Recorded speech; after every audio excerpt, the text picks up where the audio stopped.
Wow, It's we're funny you live. say- Haha, we started early. Haha. Yeah. Hi, everybody. This is the snooze. Remember when I used to do like the ticker but take sound and, big intro? Yeah. Yeah, screw that. Yeah. Yeah. Hi, everybody. I'm Tony Solo, and welcome to the September version of the snooze. Hopefully, we'll get back to a regular schedule now that summer's over. I'm Tony Solo, as I said, and with me, as usual, is my buddy Dylan. Say hi, Dylan. Hello. How's it going?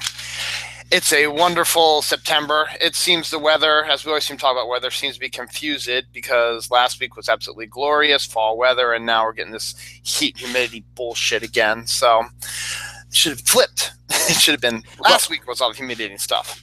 We actually should talk about the weather because I thought it was really funny at the early part of the week when I don't know if you were following the tweets with Lee, but Lee changed the name of the hurricane from Irma to Myrna, and No, I missed that. it was pretty funny. But like Lee was like, "Yeah, I'm okay with it." I was like you don't understand. That storm is like double the size of Florida, so it doesn't make a difference where the gosh darn thing hits. It's gonna mess crap up. And then Scotty was like, I don't gotta worry about it. I'm over here in Georgia. Superstorm Sandy hit New Jersey. I am 40 miles away from the coast, and shit was screwed up down here. And that's what I told him, and that's what I told Lee, and they got their crap together. And, thankfully, they were spared the worst of it. But in Georgia, they're sitting there. There's these trees that are 250 years old that never saw a hurricane, never saw a 40-mile-an-hour wind.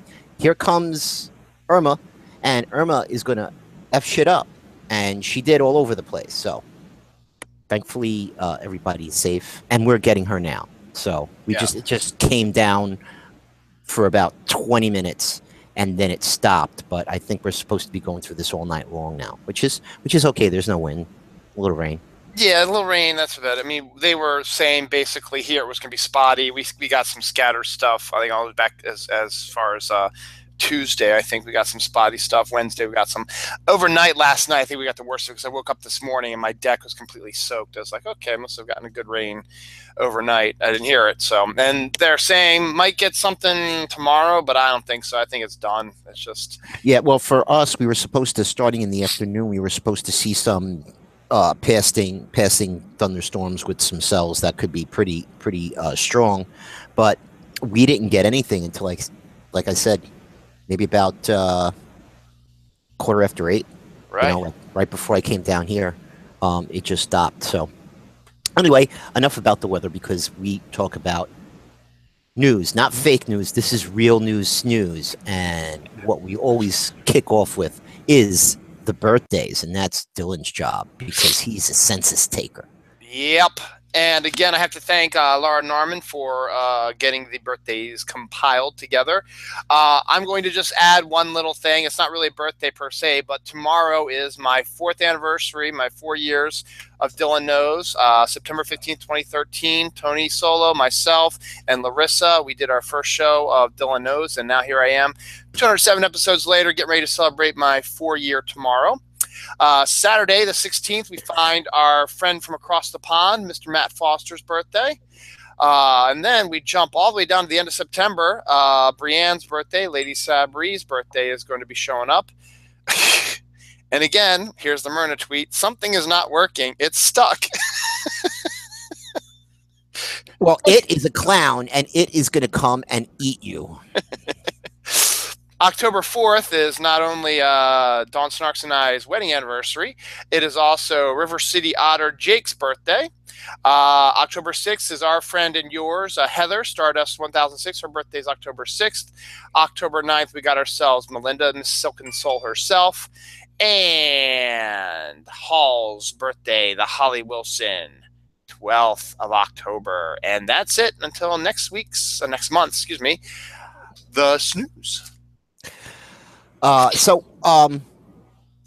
We got a lot to talk about. One of the things I didn't mention before the show, we did our last snooze get together after one of the Shark Week movies, and then I proceeded to go down to Florida so I could go to Disney and Universal right before it got all screwed up.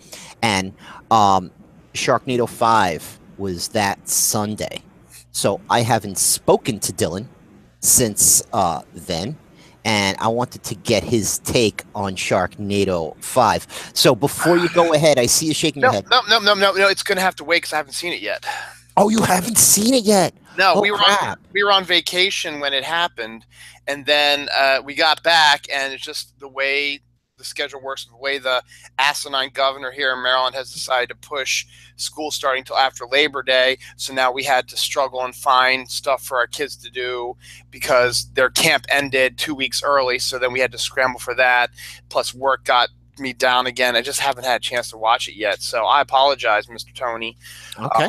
for watching that. But I would love to hear your take on it as well, and then we can discuss back and forth later. I will give you my on a scale of 1 to 10. On a scale of 1 to 5, out of all of the Sharknado movies, I'm going to give this one a 1. Okay. And I'm going to say on a scale of 1 to 10, just as a rating, I'll give it a 3.5, 3.5. It just seemed. I mean, not that any of them really had a good story or anything, but this was just all over the place. But I still say that you need to watch it. We will, yeah. There's definitely some really funny stuff in there. So I mean, it's worth a watch. But I mean, my expectations, because the movies were kind of getting a little bit better. And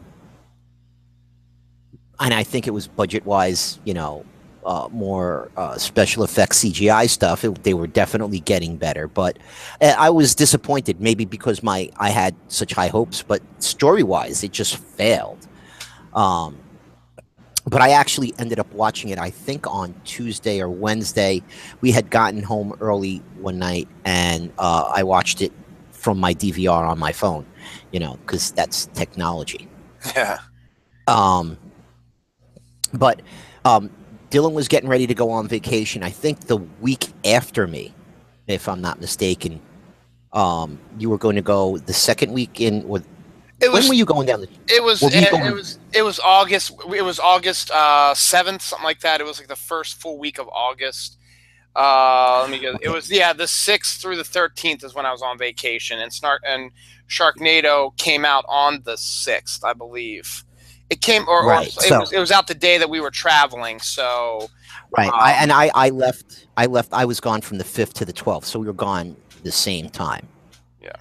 So, how was your vacation?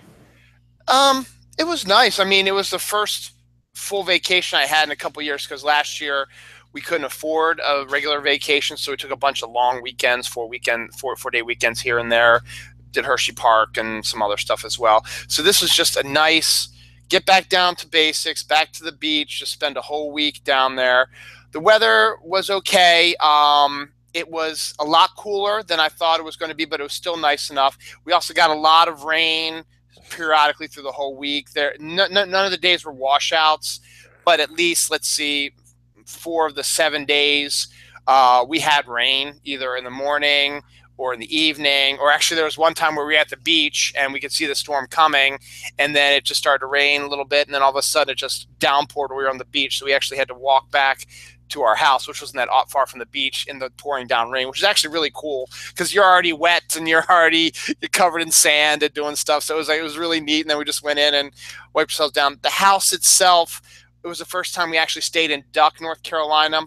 We've usually stayed in Corolla for most of the time, and then we've gone down to Southern Shores a few times. This is the first time we stayed in Duck. It was okay. The house needed a lot of work. But it did what it was supposed to. We had a place to stay. It was dry, so like that. But there were like little itty bitty problems that I had with it, but nothing that would ruin my vacation. Had a swimming pool, which was good, and it was just the kids got to play with their cousins, and we got to go into town because Duck is one of those towns. It's a little bit bigger than up in Corolla. They've got a few shops and stuff like that. Duck's got a lot of shops and like a little boardwalk with stuff like that in it as well. So that was kind of fun.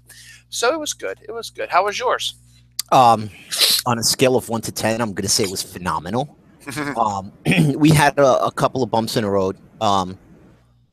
So we haven't been down to Disney in um, like 6 or 7 years or something. Like it may even have been 8 years. But we were going down for Vicky's 16th birthday. That was her request. She wanted to go to Disney.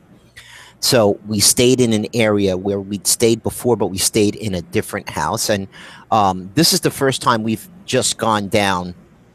Uh, the four of us, we didn't go with my wife's sister's family, or one time we went down with her sister's family and her brother's family. Um, House, kind of like yours. It didn't need work, but like there was a couple of little issues. Like um, in the past, we've had a house that had its own swimming pool. Right. So there was a community pool in this place because they call it a resort. Um, and there was a couple like the house wasn't as nice as some of the places that we stayed in before, but like you said, we had actually 4 bedrooms. Okay, we used 3 of them. Um, it had a nice kitchen. It had um, it didn't have a backyard that was screened in, which kind of sucked. Like, because at night, like if you wanted to just sit outside and relax a little. But the thing that really ticked me off right at the get go was the first day we got there. That Saturday, we planned on going shopping, and we were going to leave the kids. Hey, go in the pool, whatever. So we walk into the place to check in, and they were like, "Yeah, that'll be $150 for you people to have access to the facilities." Now, What? yeah, BS, because the last time we went down, we stayed at this other place. We had our own pool, but there was also a community pool. There was also like an arcade, and they had like a little theater, and we had access to all of that stuff at no extra charge. Okay. The way we had our week planned out with the Disney and Universal, we weren't going to be staying in the house at all. Um, so I was like, we don't need this. And then my wife decided to ask the kids if they wanted to go in the pool for a couple of hours today. So if they were going to go a couple of hours today, we would have had to pay $25 for the two of them to use the pool for one day. Okay. And I was like, for 2 hours, we're going to pay 20. Like, that's just like, it's just ridiculous and stupidity. Yeah. But the kids said, no, we don't want to use the pool. And the way, like I said, the way our days were scheduled, we were using the house to sleep in. And that was it. So we ended up not paying. But all that aside, um, we were 20 minutes away from Disney. We were further away from Universal, but it was phenomenal. And since the last time we've been down there, they opened up Green Gots in one of the Universal parks, and it is unbelievably good. Yeah. It is phenomenal. It's a snippet. So the Hogwarts thing is from earlier movies in the original in the other park. This is from the not I think is it the last movie where they go to try and get the Horcrux from Bellatrix's. It's the last movie. Yeah. Okay, so it's the last movie, and Hermione and Ron Weasley have taken the potion to change their appearance, and Hermione looks like Bellatrix. So you wait online for the ride, and then when you finally get inside, you're actually going through Green Gots. It's just like that scene where they walk through, and there's the little what do they call them? They're not dwarves. They are goblins. Goblins on each side. Now it's not as long and as big as what's in the movie, but the architecture and everything is the same. And there's the one guy that's standing at the end of the bank aisle, and then you go in, and now you're doing that thing where they rode on those little trolley things to get down to where the boxes are, Right.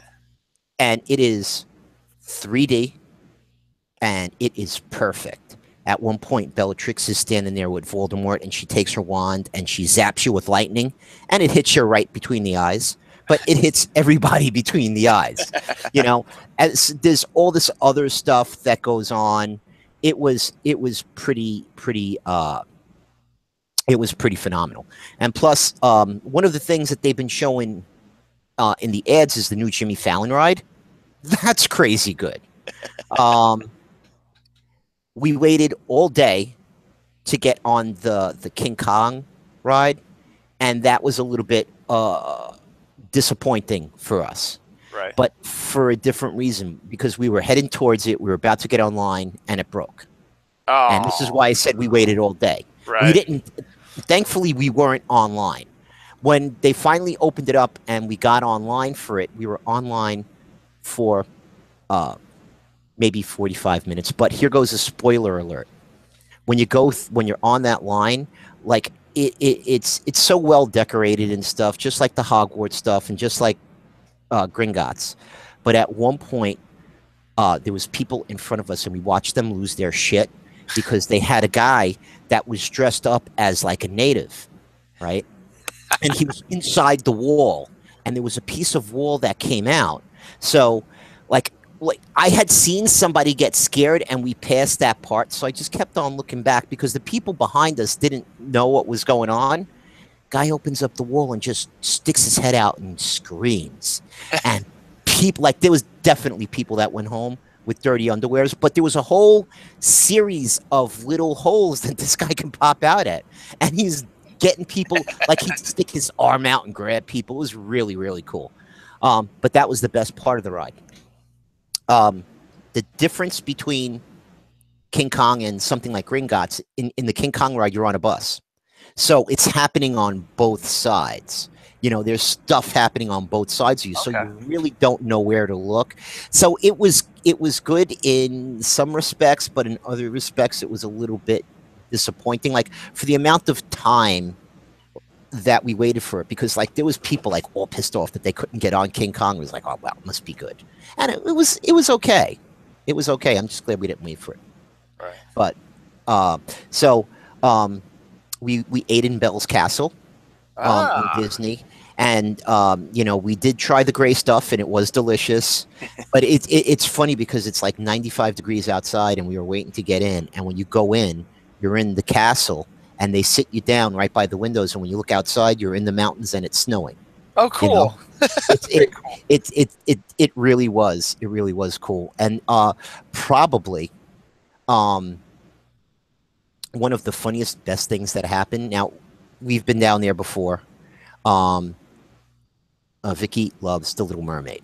Has since she was a little baby kid, and to this day, she's got mermaid stuff all over her room. She loves The Little Mermaid. She loves mermaids. So we're like, "Where's the mermaid?" You know, and like these Disney people are like, "You realize that's to meet the mermaid. It's not a ride." And she's like, "Yeah, I know." So we get online, and people telling us, you know, this is to meet the mermaid. Because if you looked at the line, there was a whole bunch of little girls, Hmm. you know, ages 4 to like 8 and 9 that wanted to go see the Little Mermaid. And here goes, and now meanwhile, the older one was tickled pink to meet the mermaid too. Um, but it was funny because Victoria usually isn't shy. Well, she is, but she's not overtly shy. She was just like besides herself. She couldn't even talk, like because she was with the mermaid, and you know she knows it's just some girl in a costume. But it was good. We Good. had a pretty good time I'm glad. down there. I would, but yeah, we're still paying for it. You know? I'll be paying Yeah. for a while because you want to know something? Disney ain't cheap, but Universal is even freaking worse, dude. Okay. Universal is worse. It's And but one of those things we're heading down to eventually. It just matter if we got to get some money saved up and maybe. well, I will tell you if you're going to go down. See, the reason we went down so early is um, the following week, Vicky had to be back here because they start cheer. Okay, and she's a varsity cheerleader now, so she had to be here for cheer. And the other one went back to school the weekend before Labor Day. Usually we actually go on her birthday, like we'll be down there on her birthday, and we weren't. And it's usually not as crowded because, like, the Monday that we were there, that was the day that Scotty's little man went back to school. That's when C went back to school. And then while we were there, I think that Thursday was when the kids from Florida went back to school. So, like, the week after and even the week after that would have been better because there's a lot less people. I mean, it's still crowded, but compared, I mean, compared to what it was. Oh yeah, absolutely. Yeah. But you know, we found a couple of secrets. One of the really cool rides to go on in Disney is Haunted Mansion, and the secret to getting on that ride and not waiting a long time is around 1 o'clock. I think it is. They have a parade that comes through that section of Disney, and everybody runs to go see the parade. So the line on that ride will go from an hour and a half to 30 minutes. Actually went on it um, 2 different days, and we only waited a half an hour because waited for the thing to start. And you know, people might be going over there, and then you know they don't look at the schedule or whatever. All of a sudden, they hear music and they see, oh look, it's the mermaid, look, it's Peter Pan, and everybody just goes whoosh, and we just go in. We go the opposite direction of the vacuum. You know, everybody's going that way, we go this way. So Excellent. it was really cool. It was really cool. I mean, it was not. I mean, my vacation did exactly what it was supposed to be. I was able to relax, sleep in. There was nothing expected of me, really. I played with the kids sometimes, but they were too busy playing with their cousins that they really didn't want to play with their old man. So I sat down. I got to read my comics. I got to do some just resting and stuff like that. It was fun. It was good. Oh, I was totally relaxed. I mean, the most stressful part of my day was basically driving to and from Disney or wherever we were going. You know, because still, you know, when you're driving in unfamiliar roads, even when I have my GPS, like I didn't have their GPS, I had mine, so I was totally familiar with it and stuff. It was just like, okay, we're at the park, you know, and we'd sit down and the night before or while we were having breakfast in the house, we'd come up with some sort of a plan. And as soon as we get to the park, we'd forget the plan, and you know, somebody would say, "Look, squirrel," you know, and then we'd go see the squirrel. So, you know, hey, just as long at the end of the day, you know, we got to do the things and see the things that we wanted to see, and everybody was happy, you know. And plus, hey, how could you not have a good time if you're hanging out with me? Exactly. Absolutely. I miss hanging out with you. Yeah, so do I. I miss hanging out with me too. I need some more time with myself, I think. But having said that, I mean, I definitely recommend. And I don't know if we're going back next year, but 2019, Star Wars. Star Wars. Star Wars. The Star Wars thing is opening in both California and in Florida for Disney. They're going to have like a whole section, you know. So I'm looking forward to that because I already put my foot down. Yeah, my boss at work, he's a huge Star Wars fan. They also big Disney fan. The whole family is. They go down there all the time.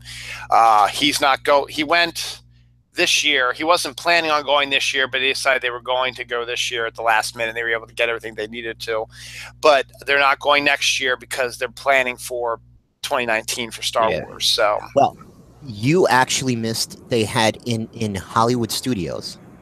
They had the movie ride. They closed it down the week after we were there. Like, I think the following Friday was going to be its last day, and they were going to take it down. And that was one of my favorite rides, only because 20-minute thing, but it was so cool, you know. And this time that I was on the ride, my kids were old enough to, like, they weren't just looking around in awe. They were like, "Who is that?" You know, and I was like, "Yeah, that's James Cagney." You know, and they know who Humphrey Bogart is, but they didn't know who some of the other people were. And I was like, "Yeah, that's that guy, and that's that guy." You saw that movie, right? Like Jimmy Stewart they had a Jimmy Stewart one. Like, who's that? And it's like, well, you saw It's a Wonderful Life, right? Yeah, that's the guy that was in A Wonderful Life, but like he wasn't there for It's a Wonderful Life.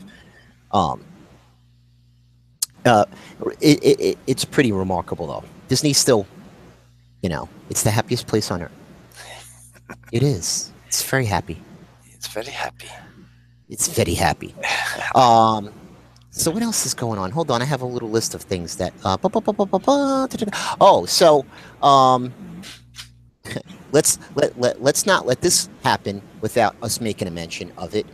Chiller is going away for a lot of cable subscribers, and I think it actually might be going away for some people on satellite too. I don't know if they're shutting down Chiller completely or if people are just dropping it, but I know as of October 1st, I'm not going to be able to watch Chiller anymore. And to tell you the truth, I was kind of done with Chiller. Um, Only because at one point they were doing the sci-fi thing and they were doing their own movies, and they came out with a couple of really pretty decent movies. I think you can do a horror movie for a lot less money and make a better horror movie than for the same money try and make a sci-fi movie.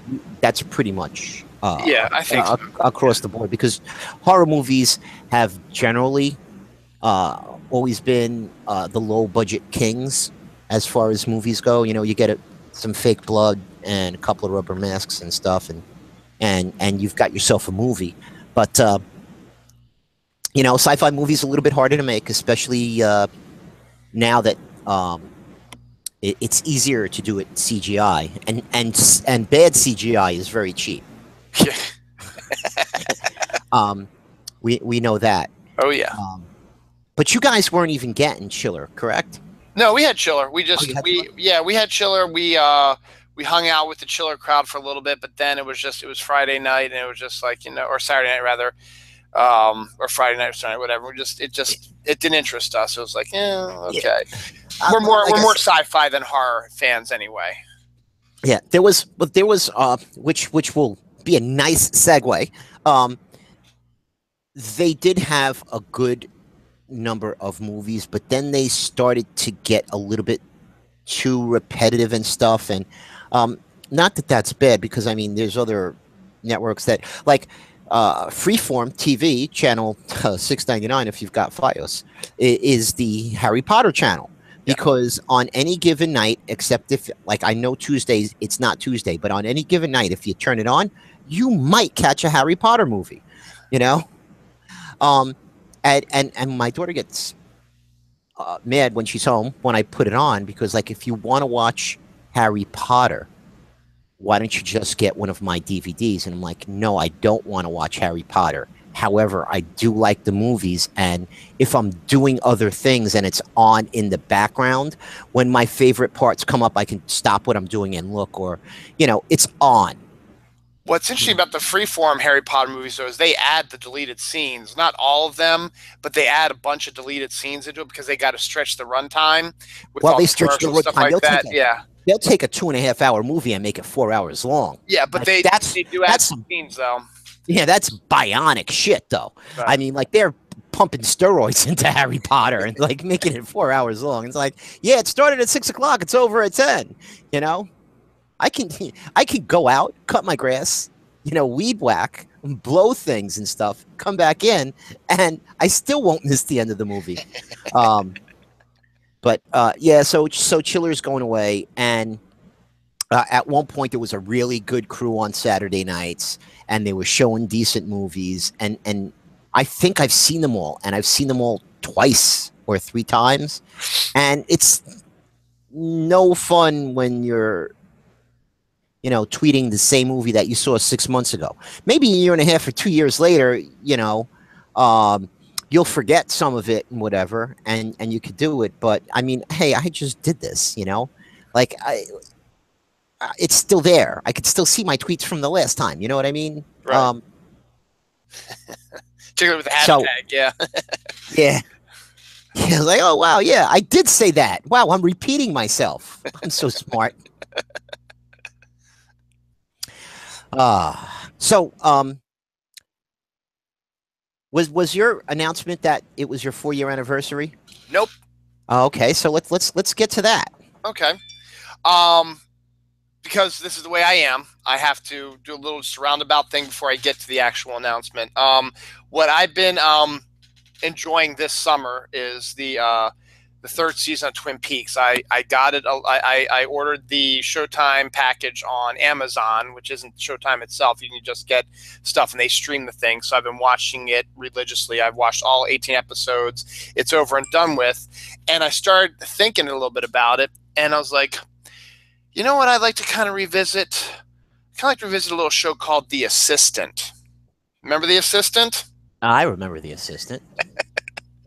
For those of you who don't remember The Assistant, because it's been about a couple years now, it was a show that I did. Actually, to be honest, I've done a new show, a episode of the show every year except for this one. I never released the one from 2016 I did. There's a lost episode out there that I never released. But yeah, so it was my show that it was just something I wanted to do in an artistic sort of way and do it all improv, and it was like a combination of Doctor Who and stuff like that in America. And before I knew it, the story got all convoluted because it was all improv, and also I wasn't having the time I needed to go out and actually film what I wanted to, because I had a storyline in mind, but I started taking these different things depending on what I could. I'm going to cut you off right there, okay. Dylan. All right. Because every writer, Stephen King to sci-fi writers, if you ever read, their notes at the beginning or sometimes at the end of the book, a lot of time, Stephen King, if you read the Dark Tower series, he tells you, and it took him a long time to write these. There was years and years off in between books. Yeah. Okay. And he'd go back in, and Stephen King doesn't write with an outline. Most writers do, like they set an outline and stuff. But Stephen King will tell you that sometimes when he starts writing a story, it doesn't end up where he thinks it's going. And sometimes characters do some things that he didn't expect them to do. And it sounds strange, like you're the writer. Those characters are going to do exactly what you tell them to do. I know exactly what he means. Yeah, I do. But so basically that's what you're saying. You started to do something, you had an idea, and you thought you were going to go in that direction. But then all of a sudden, as you're going along, you're making left turns and right turns. And then all of a sudden, you got lost. And that's what happens to a lot of writers, where they get lost somewhere along the way. Or sometimes without knowing it, you could put yourself in a spot where you're like, okay, how do I get out of this? Because, and you're in a spot that you didn't even think about being in. So I am going to tell you that what has happened to you happens to all of them. As far as, you lost your way, and then you decided that, hey, you walked away from it. Yep. But now it sounds like you're getting ready. Yep. I have, the return, the Twin Peaks, The Return influenced me a little bit. And I started thinking about the show a little bit more, and I was watching some of the videos I have on my YouTube page just to refresh, and also the outstanding after show that you and your two cohorts did as well. I was like watching those as well. And I started getting a germ of an idea that is similar to what David Lynch was doing with Twin Peaks, because this third season was entirely different than his previous two seasons. It had sort of the same characters, but there was a lot of more things going on. So I started thinking again, and I decided I think I want to do something like that, while at the same time try to get back to my original storyline. So what I'm going to do is, you're going to have to wait a little longer for the show. But what I'm going to do is, I'm not going to, film an episode and then immediately release it. What I'm going to do is, I'm going to set my outline now. I'm going to set up an outline of what I want to do. And if things veer off, they veer off. That's what happens. But I want a general outline of what I want to do. And then what I'm going to do is, I'm going to get a bunch of episodes, maybe even film the entire new season before I release any of them. And then I'll be able to release them in a weekly pattern. So you're not saying, okay, here's an episode now, and then, oh, wait, 2-3 weeks later, oh, here's another one, because then you kind of forget, well, what happened in the last episode?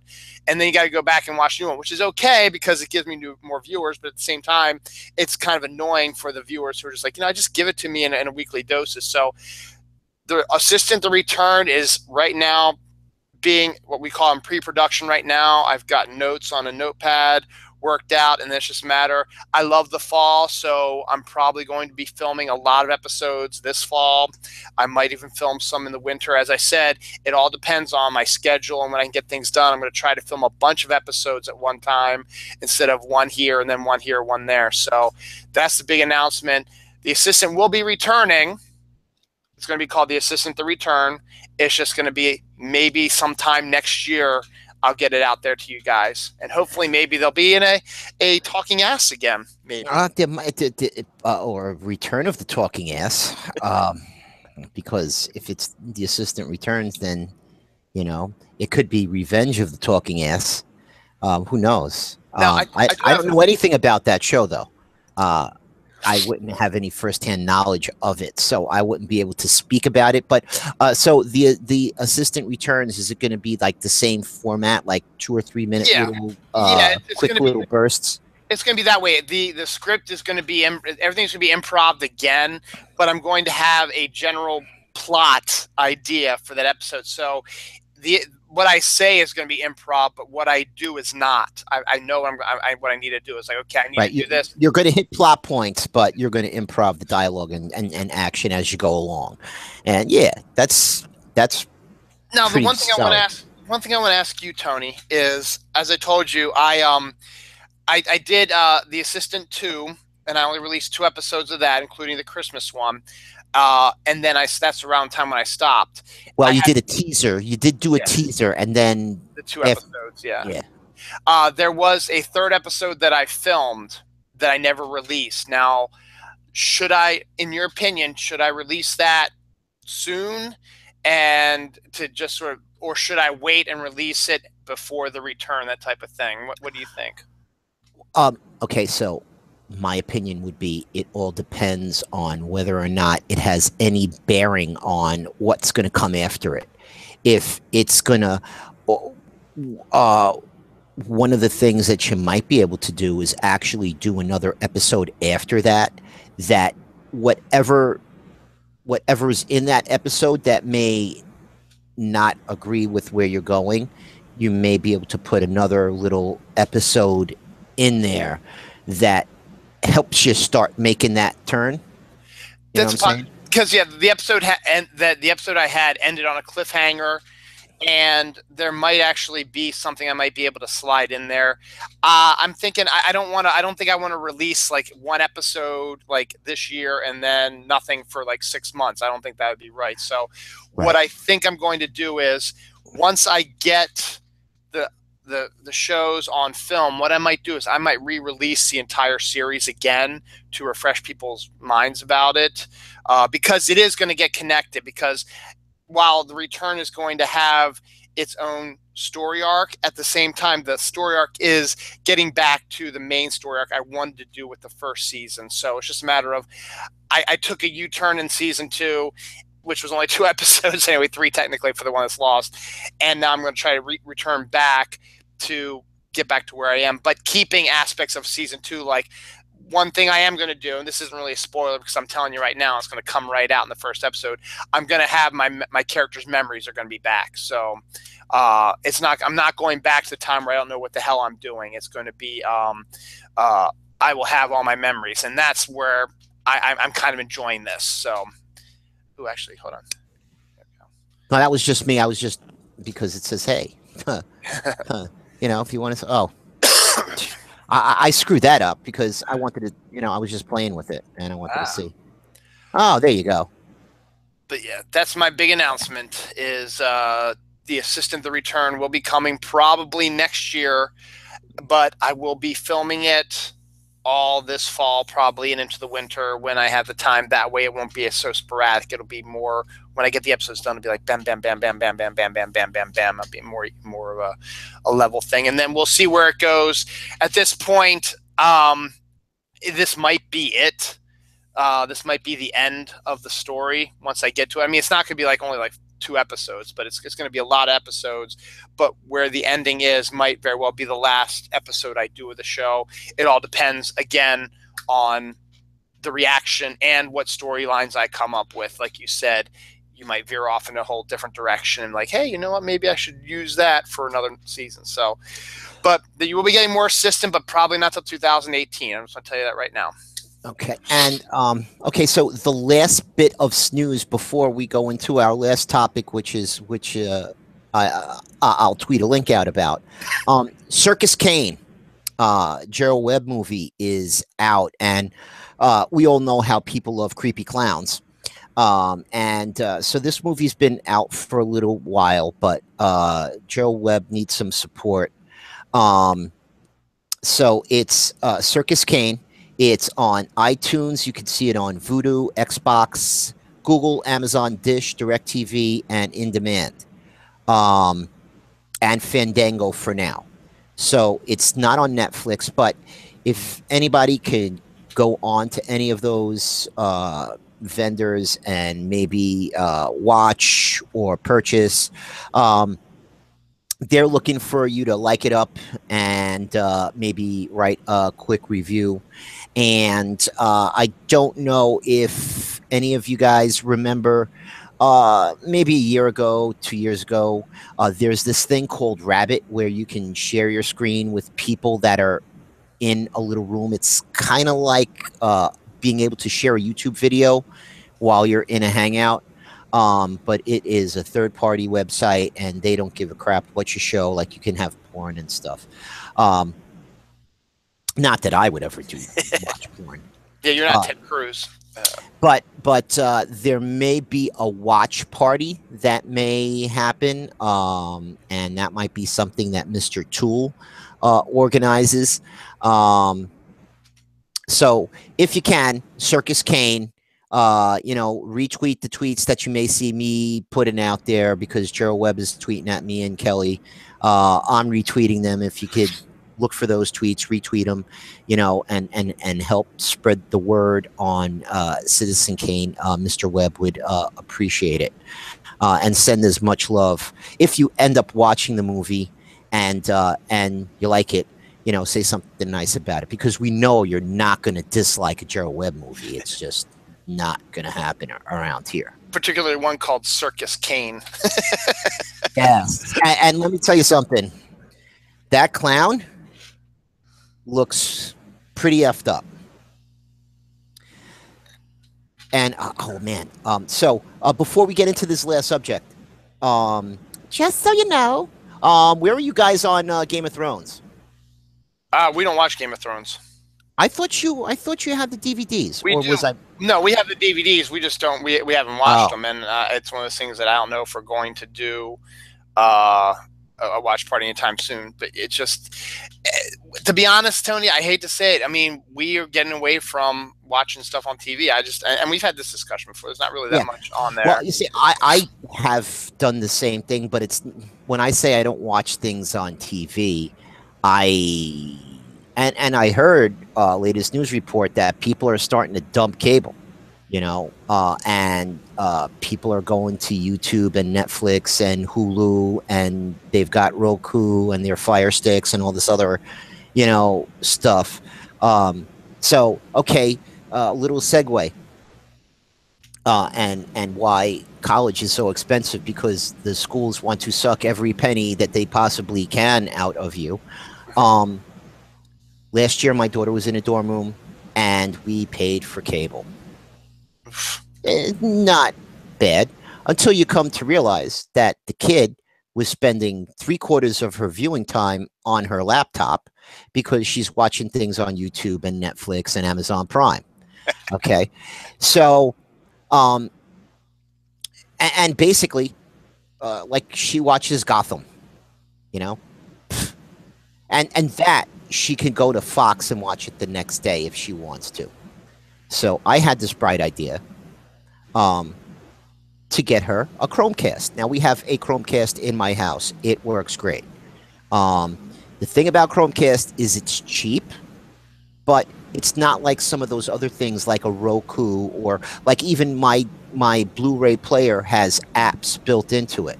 So I can sign into Netflix on my Blu-ray player and watch Netflix on my TV. So I consider that watching TV, although it's not watching TV. No, I mean Uh, we have it through the Wii. You can get it on ours. right, We you can have get it through Wii, Amazon you can and get it Netflix. right. Yeah. Hmm. Yeah, Xbox, you can get all that stuff. So you don't even need something like that. But the nice thing about having the Google Chrome is, let's say you take a movie of your daughter at dance class or at her recital. Okay, you go home, you take your phone, and you can cast it to your TV, and you could watch the dance. You know, whatever video you have on your phone, you could watch it on your TV. That's the extra added benefit. It's only $35, so it's really cheap. The thing is, it doesn't have its own interface, so you can't hook it up to your Netflix. It's You need a device, you need a phone, or you need a Chrome based PC. And when I say Chrome based, I mean, you could run it from a Mac. Just as long as you've got Google Chrome on the Mac, you can cast to the Chromecast. It's phenomenal. So go to try and hook it up, don't work. Oh no. The reason it doesn't work is because there's security, and they say it's not secure. The thing with Chromecast, the way it works is anybody that's on your network can see it.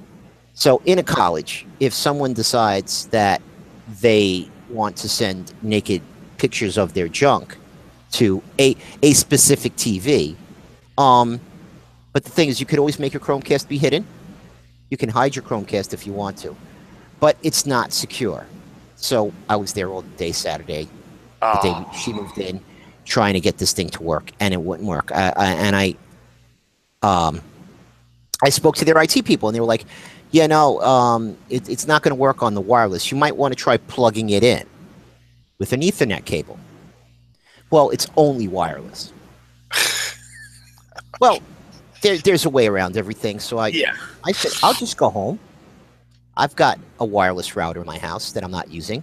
I'll plug the cable into my wireless router, and then I'll give my daughter her own little private wireless network in her room, and I'll connect the Chrome to the school's network through my router, right? Okay. Because they said, yeah, that'll work, right? No, it won't, because the security's on their freaking network, okay? So it won't work. But meanwhile, if you've got an Xbox, they'll have an exception for your Xbox. And I'm like, I'm not going to bring an Xbox in here. I'm not going to buy an Xbox. God. I'm not going to take the Xbox out of this house, because then I can't play Xbox if the Xbox is down in Philly. Damn you. Oh my God. So my daughter was like, so you know what we ended up doing? We had to buy a special cable so she can connect her Mac directly to the TV. So, and that's what she does, because she said, "You want to know something, Dad? You're right. I use my computer more than 3/4 of the time. I don't need it. And anything that I want to watch, I can watch. Like, she can actually access our DVR, and if she can't access it, like Game of Thrones, they usually don't stream it, except for like the last episode. I think they streamed it while it was playing live. She can actually access the DVR, record a show, wait 5 minutes after it starts, and then start watching it from the DVR here, down in her apartment. Okay. Nice. Down in school, because she's got an apartment this year. Her and her roommate are they're on campus. They've got a school apartment, and it's friggin' phenomenal. Nice. Yeah, it's not. Well, that's what happens when you're a junior. You get the first pick of stuff. So I guess when she's a senior, if she wants an apartment, she's going to get the deluxe apartment in the sky, because as college apartments ago, this is pretty damn sweet. But yeah, so at the end of the year, I'm sure the cable company makes a nice donation to the school, if you catch my drift, and the donation is probably based on how many cable subscribers they had for the year. But yeah, they can go screw themselves. But I'm doing all my watching. I'm watching Netflix. I just finished watching Longmire. Its last season is coming out next month. It's a great show. Another show that I was watching It was on BBC, and I missed it. It's called Ripper Street, and it's set Yep. back in when the Jack the Ripper was happening. Yeah. yeah. Well, actually, it's In the set location. I'm sorry. right in the location, but it was also set like right after, like the cops that you're following are in the Whitechapel district, so that's where the the crimes occurred.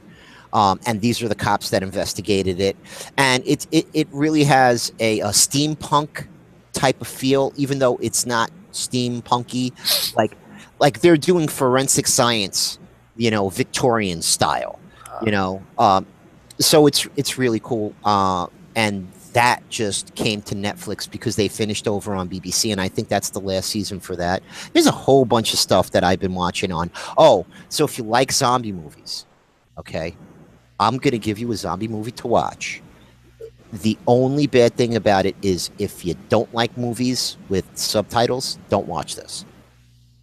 Because it is a Korean movie, but it is crazy, crazy good. It's called Train to Busan, and that's Busan. Okay. It does. See, if I'm going to watch a foreign film, sometimes I prefer them to be dubbed so I don't have to read. And I know some people like, oh, it's got words on the bottom. I can't read it if I can't watch it if it's got words on the bottom. I watched it the other day and I was blown away because I don't like to watch movies like that, but I'll watch them if they're good. And movie started out a little bit slow, but then once it started, bam, it was like one right after the other. It's just like crazy, crazy good. I'm gonna give it on a scale of 1 to 10 and 11. All right. Everybody knows I like zombie movies, and I'll watch a zombie movie till the end, no matter how bad it is. But I will not sing its praises. It's a really, really good movies, and I've seen a couple of other Korean movies, and they're actually not bad. The ones that I've seen on Netflix. But yeah, so that's where I'm at as far as what I watch, because there's nothing to watch on Sci-Fi. Chiller, I'm done with Chiller. I kind of gave up on The Last Ship. The only thing I'm looking, and actually, Fear, I think it started on Sunday. Like it skipped my notice. Yeah. So I might get, I'm only one episode down, so I'll probably get back on. But The Last Ship is back on, and like I said, I gave up on that. I'm pretty done with that. The only thing I'm looking forward to is the Vampire show that should be coming soon also, and it's just going to be on Sunday too. And it's probably going to crash into all of this shit. It might even crash into The Walking Dead. I don't know. Right. What's the movies with the vampires in New York? The show. Dude, your wife read all the books. Twilight? No, they're in New York. Oh, The Strain? No. The Strain. Okay, yeah. I couldn't think of the name of The Strain. Abraham is still alive, who's the dude from Game of Thrones, from the Red Wedding, just FYI. He's dead now in Game of Thrones, so he could devote all his time to the Strain. But that's the only thing.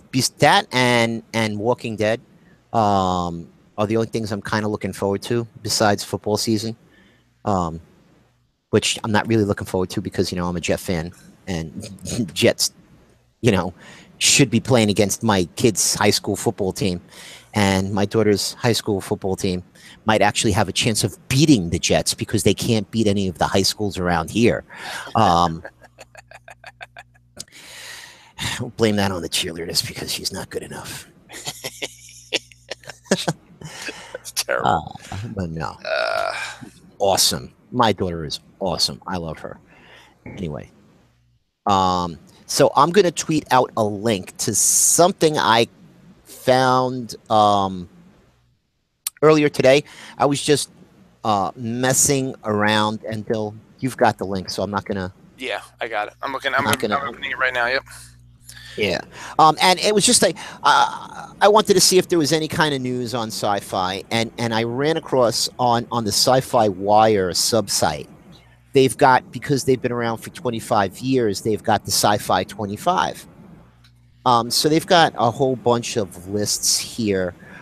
And I figured I was just going to bring this to your attention because one of the Dylan Knows shows that you do with Jerry once a month is a list show. Mhm. And so I was looking at one of these lists, and I was like, and as they say, these shows, this is the 25 greatest moments in. Well, actually, I tweeted out the wrong link. Oh shit!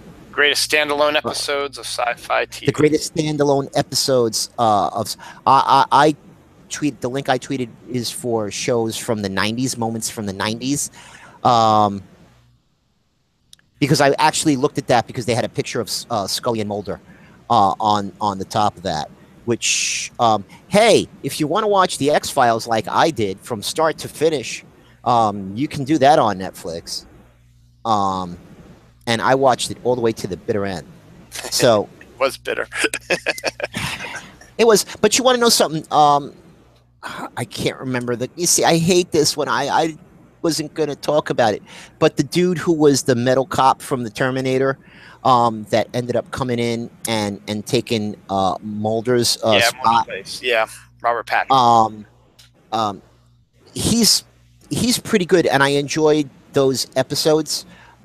It's just at the end, they told the story. They should have just ended, but it was all right. So anyway, as Dylan just said, the 25 greatest standalone episodes of sci-fi TV of the past 25 years. Okay, so Dylan, you kind of touched on it before. Is sci-fi is horror a subgenre of science fiction, or is it totally different? Now, in my eyes, I think horror is a totally different genre of movie. It is. I agree with that. Okay. And looking at the list you gave me, it's just there's very little sci-fi in this. There's a couple, Extremely yeah. little sci-fi in it. Yeah. Now, the only like in movies like or Alien, those kind of movies, there is definitely an overlap as far as genres go. Right. But I mean, uh, horror is some of the movies like Nightmare on Elm Street are bordering on. Hey, they all border on supernatural when you're talking about Michael Myers and some of these other, killers that just won't die. And Freddy Krueger is actually in your dreams. But so the list they say is in no particular order, but these are 25 of the greatest standalone episodes of a TV show at all. And I have a big problem with this list because the first one on the list is American Horror Story Freak Show. Now, if you talk to my daughters, both of them will tell you that the Freak Show season was their favorite season of American Horror Story. I watched one episode of American Horror Story, and I saw another man do something else to another man that was not very nice, and I said, "This is definitely not the show for me." Um, so I stopped watching it. Angel, were you a big fan of Angel?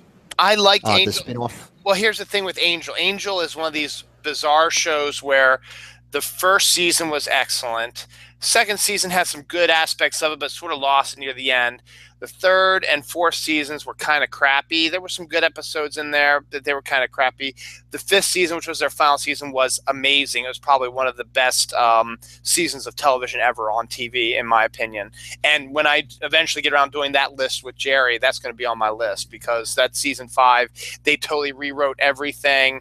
And at the end of it, you kind of wish that you have gone to a 6th season, despite the fact going through the crappy 3rd and 4th season. But the episode you're talking about is in that 5th season, and it is. I like it, but again, it's not sci-fi. It's the episode of Angel called "A Hole in the World," where one of the characters, spoiler alert, dies. One of the main characters dies, and it's actually a really well done, well acted episode. And again, it's more bordering on horror thriller than say sci-fi in my eyes. Well, okay, so the first two, horror and Angel, when you start talking about vampires and I what's the right word? Is it mythical creature? Or you don't want to call them I get. cryptids because a vampire is not a cryptid. I Yeah, know. no, it would be like a legendary mythic where they are based on stories, but there's Mhm. really not any proof that there are such things. Whereas with cryptids, there's a Right. possibility that there might be dinosaurs or Bigfoot out in the woods or something like that that people have seen, or aliens, if you want to even put that into the cryptid aspect as well. But yeah, it probably more mythic, legendary, probably would be a Okay. vampire. Okay. So now the next show that they have on this list is Arrow Pilot. Now, I don't know if superheroes would be considered a subgenre of sci-fi, but I consider comic book based shows and movies to be comic book based shows and movie. Even Walking Dead would fit into this category. Maybe they're not superheroes, but uh, Batman is put into that uh, under that mantle. Also, is Batman a superhero? He's a crime fighter and he's a vigilante. But he doesn't. He's a hero. I wouldn't call him a superhero because he doesn't have any superpowers. Yeah. But Batman is badass. I'm not trying to diss on Batman, but I mean I am gonna put him in the superhero category. But I'm just saying, Well, Batman's not super. no, and you know what? That actually goes perfectly along with Arrow, because Arrow's Yeah. not super either. He's an Right. archer. He knows how to shoot arrows, and the arrows Right. sometimes have like devices on it. Like in the 70s, he used to have the boxing glove one, which is they didn't want to shoot real arrows to kill people, so they would put like a boxing glove on it, and he would shoot the boxing glove arrow, and it would punch somebody in the face, and that was Okay. it. They weren't dead. It was funny. It was like giving the Punisher rubber bullets in the 80s, because Right. they're not going to kill you, but they're going to hurt a lot. Well, and that's awesome because let's just take physics and say physics go f yourself because yeah, I'm going to put a boxing glove on the end of this arrow and it's going to go really far and it's going to go really accurate and it's going to smack this guy and knock him out.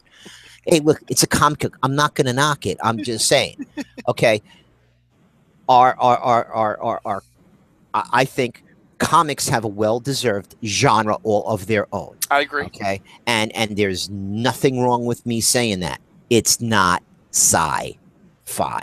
Okay. So now we get to number 4 on the list. Hey, It's the first sci-fi one that can actually be called a sci-fi show. right. We're almost 20% through this list and we get Battlestar Galactica. And this is the remake of the series. Oh, guess what? Number 5, the next one. We're back to Buffy. Okay. A lot of Buffy fans out there. She's a vampire slayer. It's not. How did she slay the vampires? Did she use a hammer and a wooden stake? Or did she use a lightsaber? Wooden stake, whatever did the job, heels, whatever needed you could do. I've never seen Black Mirror, but again, I think that's more of her. I think. Well, I think if because this is an anthology series, I guess, so each one was all like almost a standalone in and of themselves. However, if you read this description of this particular episode, they're talking about an AI, artificial intelligence construct. Okay. So I would put that episode into the sci-fi genre because, cyberpunk and computer-related crap is generally recognized as sci-fi. Okay, let's go to number 7. Buffy again. Wow, we Which must really love fucking Buffy, don't we? well, I do, And but vampires. that's besides the point. That was terrible. That was a bad joke. But to be fair, this episode is excellent, but not in a sci-fi aspect. Hush is one of the best episodes of Buffy that they did. Same with The Body, which was the one previous. Those are really good episodes. But again, it does not fit into the sci-fi genre. Now, if they might have said the top 25 standalone episodes in genre TV, then maybe this list would be okay. Am I right? Am I off base here? No, you're not off base because you know, Buffy's longevity and shows you that it was, hey, listen, just because everybody or a lot of people are watching it doesn't mean it's a good show. A lot of people watch the Jersey Shore. Was it a good show? No.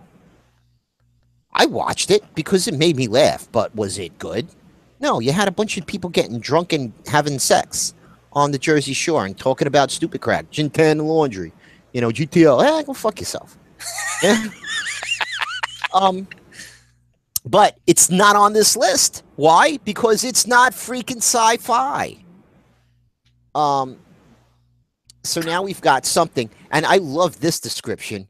Read this. Read the first sentence. HBO's acclaimed and short-lived dark fantasy series.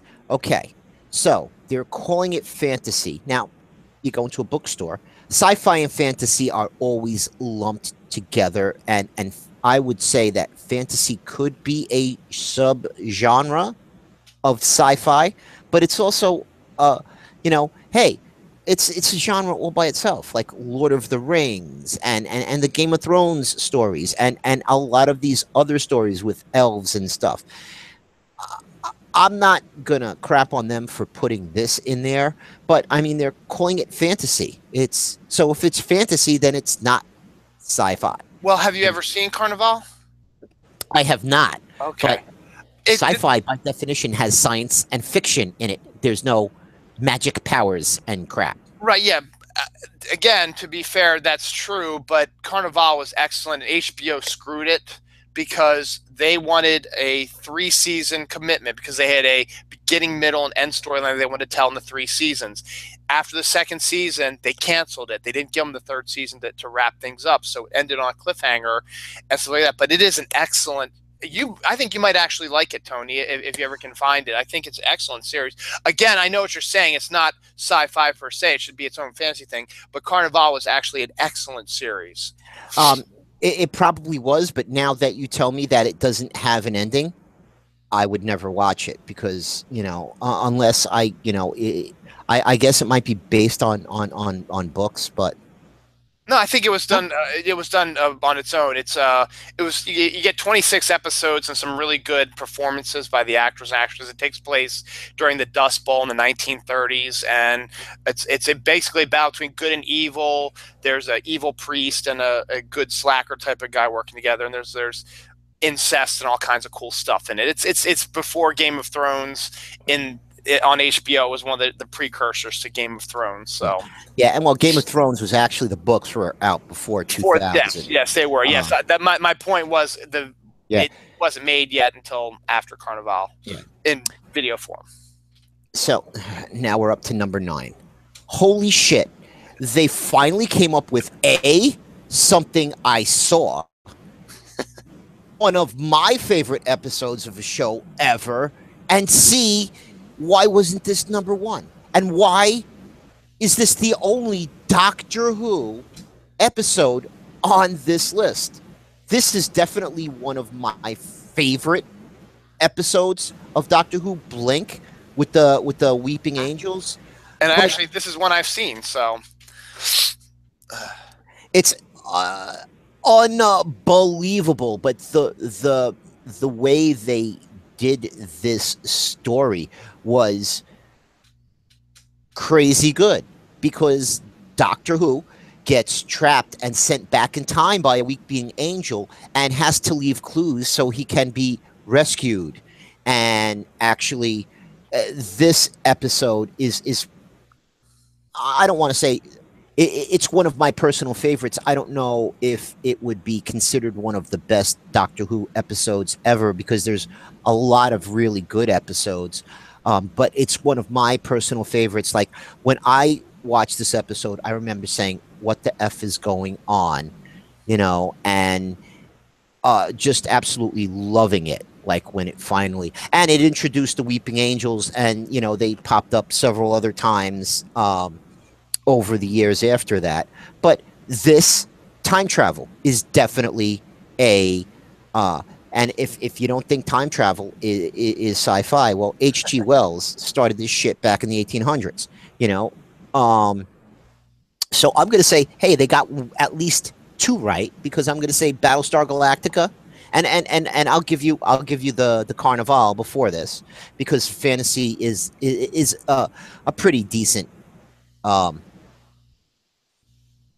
Subgenre, yeah. subgenre. And Farscape. yeah, they're gonna. I never saw Farscape, but again, it that's sci-fi. I mean, it's a sci-fi series, sci-fi show.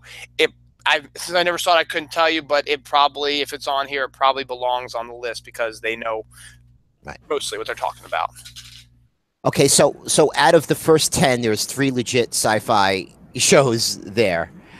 So now they're kicking up their game again with Firefly out of gas, another Josh Whedon show, and um, one of the things about all of Josh Whedon's shows is that they do have great characters in them, and they're interesting, and they're different, and they're quirky, and just because it's a Josh Whedon show doesn't mean it deserves to be on this list. But Firefly and Out of Gas definitely deserves to be here. Um, so so that's 4 out of 7. So let's keep score.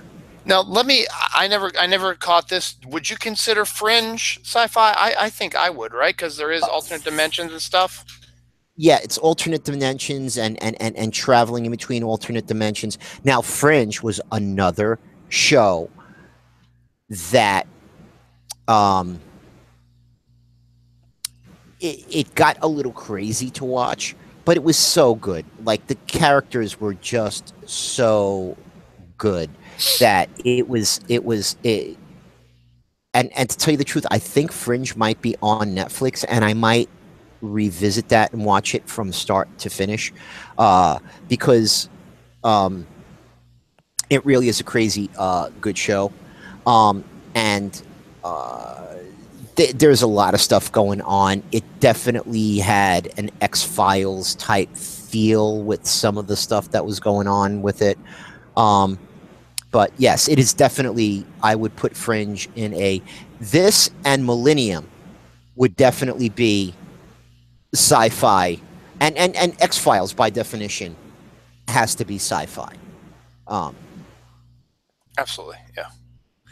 and I think X-Files doesn't end up on any of this stuff because it doesn't fall into the 25-year or Oh no, no, it's the last two are right, X-Files. right. Yeah. But those are, I think they take them from near the end, and they're not getting some of the stuff from the beginning because when you go back all the way to when it started, I don't think they picked up on those. I'm 92 would be 25 years, right? So it was around when I was in college. I was in college around 92, so it should have been in there because actually, to be honest, the one that comes up, the Clyde Bruckman one, which we'll talk about in a few minutes, that's from the 4th season. So that's from early. That's Okay. so. Well, I think they probably show up heavily in the 25 of the 90s because they have a separate list of just shows from the 90s. Oh yeah, absolutely.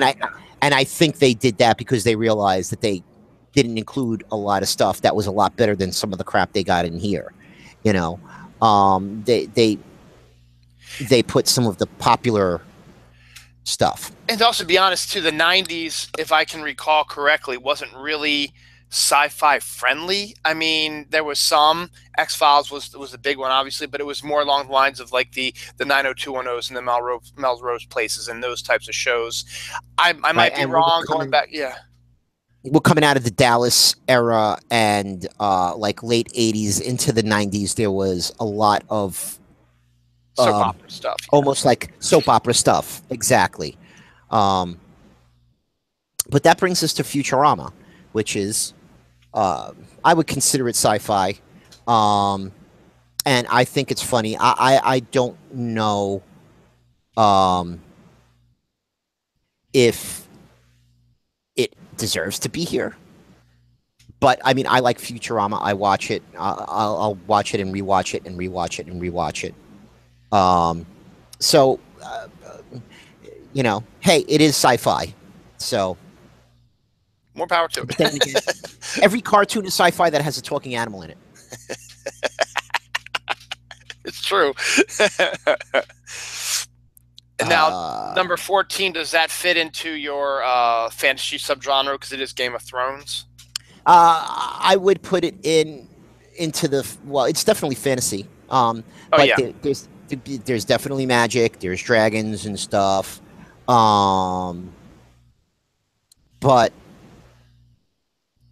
this is one of those things that um, the Red Wedding was so brutal. Where like one, it says it here 1/3. I don't think it was exactly 1/3, but um, It was a good portion of the it main was a good cast. Yeah. portion.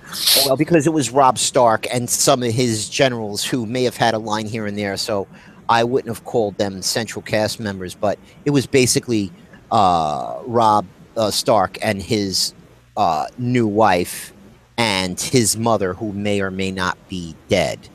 Um, she may have been brought back.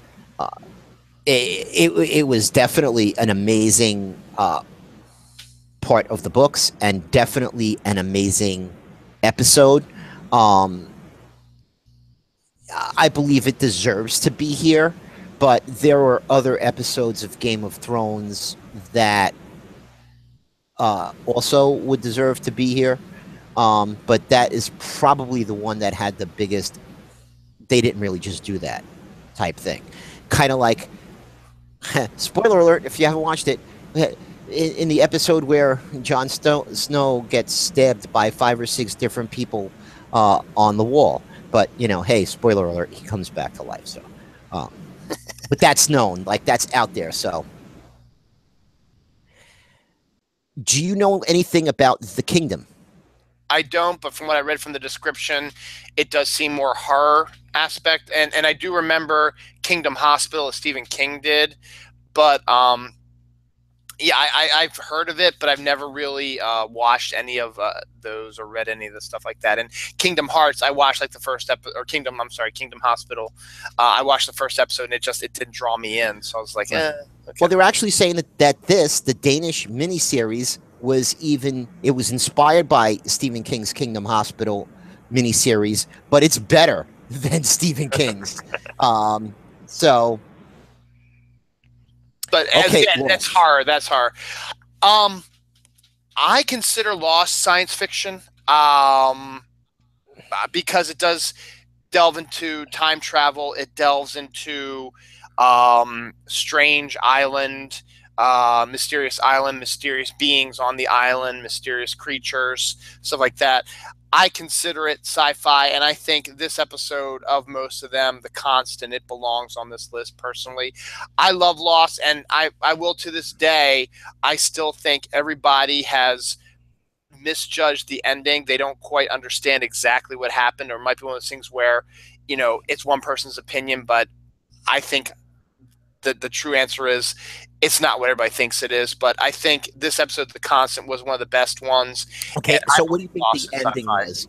Well, what everybody says is that, oh, they all died in the airplane and it was all one big dream. No, it wasn't. It was an actual events. All the stuff actually happened to the characters. What the story was with them being in the waiting room in a purgatory was they all died at various times during their lifespan, and some people were just not ready to move on with their lives yet, and then they were all waiting for them so they can all go to heaven together. Now it's cheesy and it's and maudlin, all that stuff, but everything that happened in the show was not a dream. It actually happened to the characters, and that's what everybody seems to misjudge. They think, oh no, they died in the aircraft and it's all a big dream or whatever. It's like, no, this stuff actually happened to the characters, and that's my thing.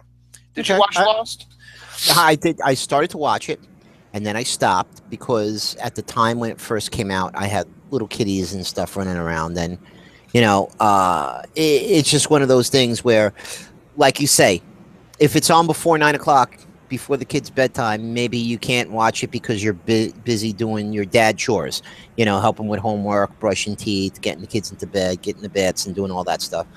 Um, But when it got near the end, it was actually all available on demand, and I was going to actually kind of binge to get to the last season, and I never got a chance to do that.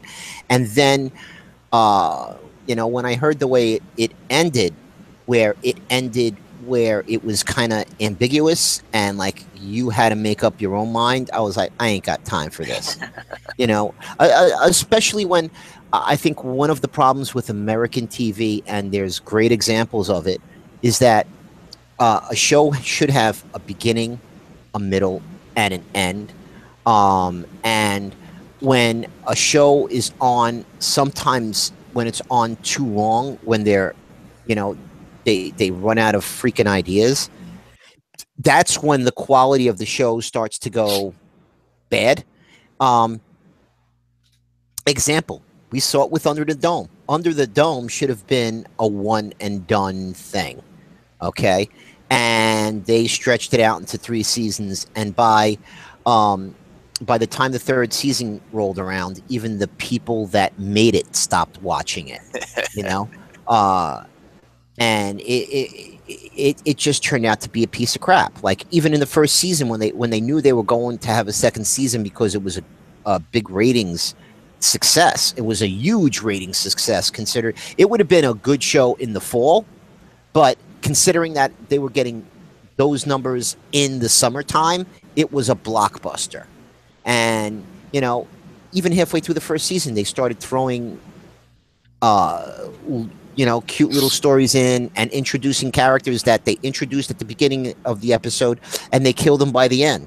And it's just uh, taking up space episodes had nothing to do with the main story, and they were just trying to milk that cow, and the cow was already dead.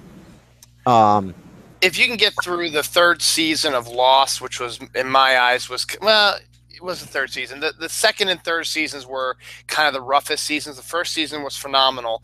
But if you can make your way through the second and third season of Lost, the fourth and fifth seasons were fantastic. The whole fourth season, one of my favorites because of the whole time travel aspect, which I love time travel, and they did it very well here. So yeah, so that's what I'm talking about when I say, like it went on a little bit longer than it should have.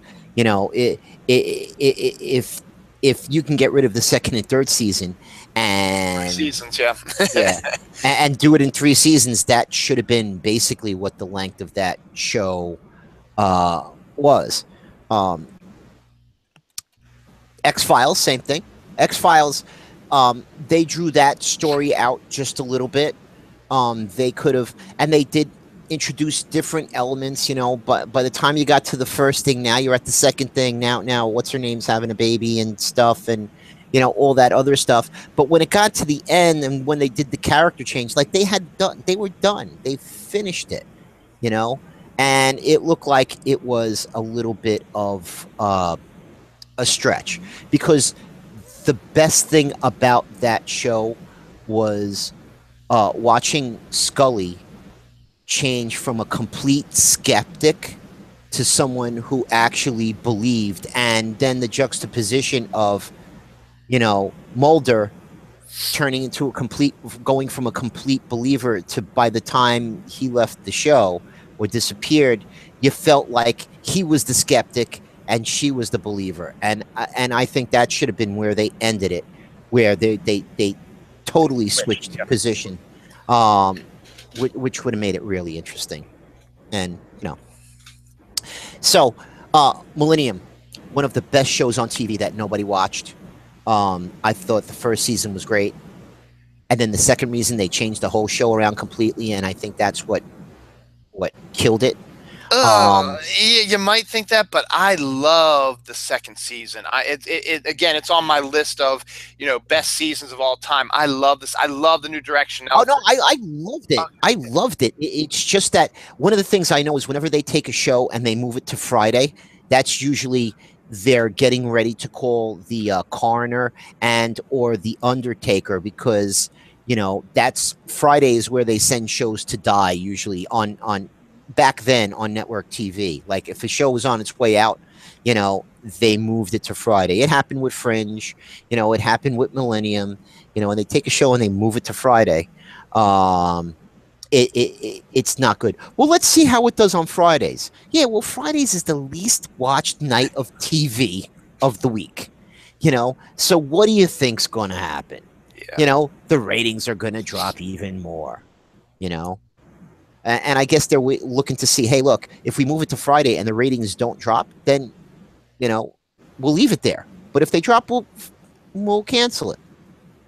I think the problem was the third season was okay, but I preferred how they ended the second season. They basically thought they weren't coming back, so they ended it, I think, on a good way with the plague hitting and his wife, spoiler alert, dying, and him having to raise his daughter. Then I did like in the third season when his daughter started showing signs of his power also. I thought that was good too. But this episode in the second season, Somehow Satan Got Behind Me, is fantastic. It's from the viewpoint of four demons and stuff, how Frank Black's character stopped each of their and it was written by Darren Morgan, who is probably one of the best writers in the X-Files Millennium group. He wrote the Clive Bruckman one, which we're going to talk about in a few minutes, and a few other really good. And one of my favorite X-Files, the War of the Carpophages, the one about the cockroaches. Yes, cockroaches is one of my favorite episodes. But Somehow Satan Got Behind Me is a great episode. Yeah, I love the show. It definitely deserves to be here because it definitely is in the sci-fi genre, and I lost count, but there's shows here that don't belong to be here. Pushing Daisies. I don't think it really. It is a good show. I just don't know if it deserves to be considered science fiction. I mean, it's about somebody who can bring people back to life, yes, but it's one of those, Okay, how do they bring him back to life? Do they have a machine that does it? No, he touches them. Yeah, I'm sorry, it's not sci-fi. Next, superpowers. There you go. Maybe you put in the comic book genre if you want. There you go. Possibly. Okay. Here we go. Okay, so I don't even have to read this. All I have to do is give you the title. Stargate SG-1. Oh, wow. It's got the word star and gate in it. Of course, this deserves to be here. Of course, it deserves to be here. So does this one. Star Trek, The Next Generation. Number 20. The one they chose was I, Borg, which is actually, it is a really good episode. And I guess if you want to look at a standalone sci-fi episode, it has the Borg in it, and it was a way that it went sort of back to what Star Trek did with social issues, stuff like that, because they were tiptoeing on this ethical tripwire where they found a teenage Borg and they basically assimilated it into their crew in a way to maybe plant it back with the Borg as sort of a bomb sort of way to bring down the Borg using this innocent Borg character that they grew to like. It was a very good episode, and there's a bunch of really good episodes in that one in Star Trek Next Generation. Could there be other ones for it that should have gone ahead of it? Maybe, but I think it was a good choice. The next one, it almost is going to make my point for me. I'm on the fence about Supernatural, about whether or not it's sci-fi, because whenever you talk about an apocalypse and you talk about demons and the type of stuff that happened in Supernatural, you're in some kind of horror subgenre. I don't know if you're in sci-fi, but if you read the first sentence, hey, sci-fi was Supernatural. They originally conceived it to be a five-season story arc, and the fifth season finale ended it nicely.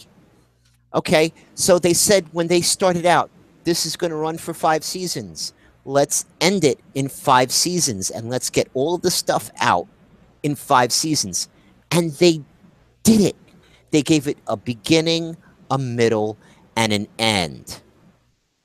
And then they added 7 seasons to it. So, Well, but if you watch the first five, I mean, there's nothing wrong with them continuing the story with those characters.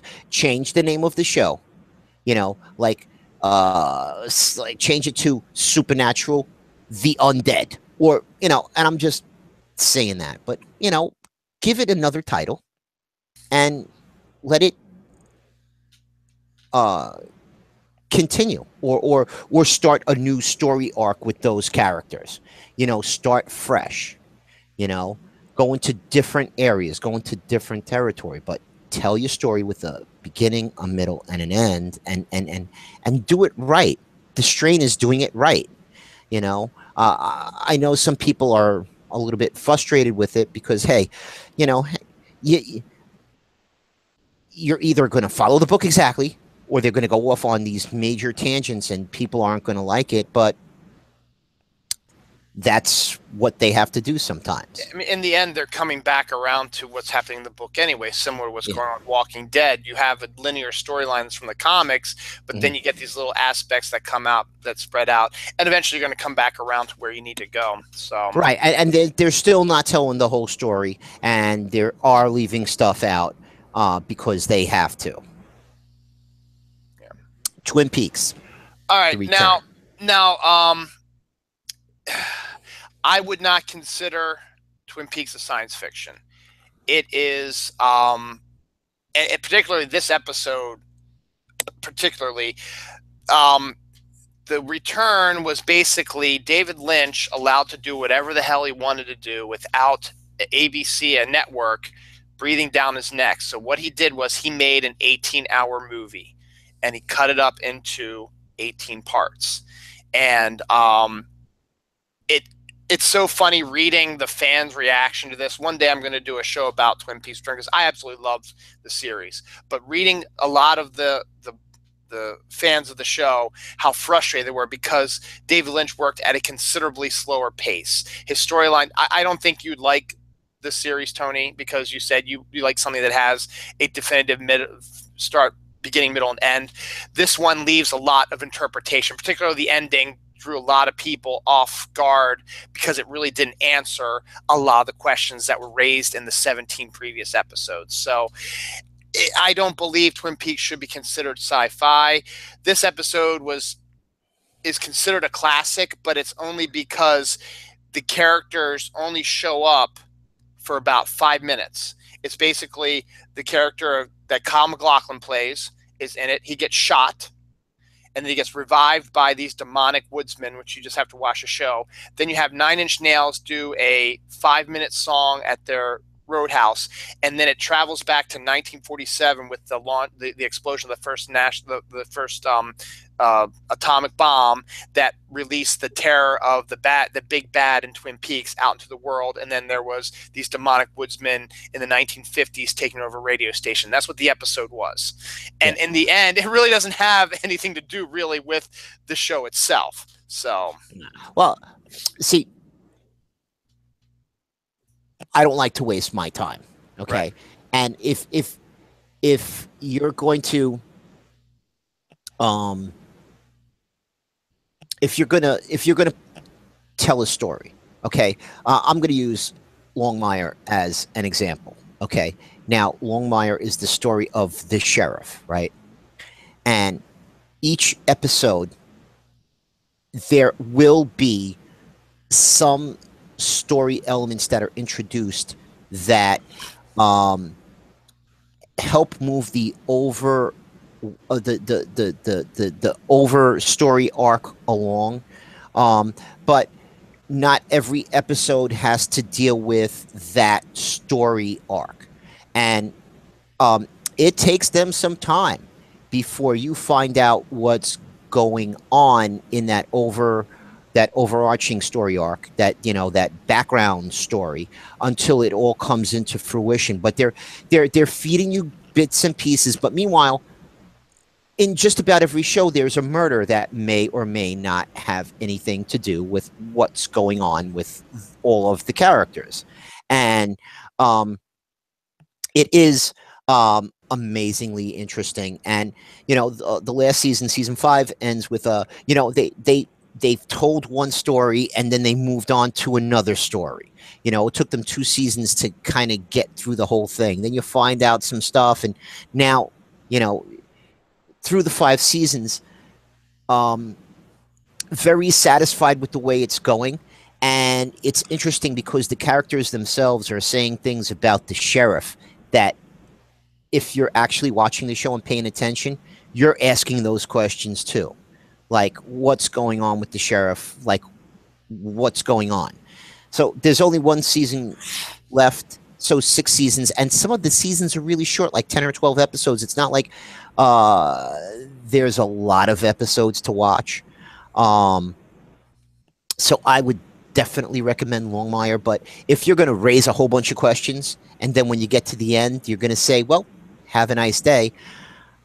I don't want to watch 18 episodes and get 5 out of 100 answers. Right. I'd like to get a little bit more, because basically then what you showed me for 18 hours here was 17 and a half hours worth of bullshit. And, just, listen, I can probably watch one episode of Twin Peaks over and over and watch Kyle MacLachlan say, into the recorder how good the coffee is and how good the pie is in this restaurant, and not know anything, because basically whatever he's saying right now, what he's saying into the recorder is, this pie is really good, and they make a kick-ass cup of coffee over and over again. Like, don't waste my time with that kind of crap.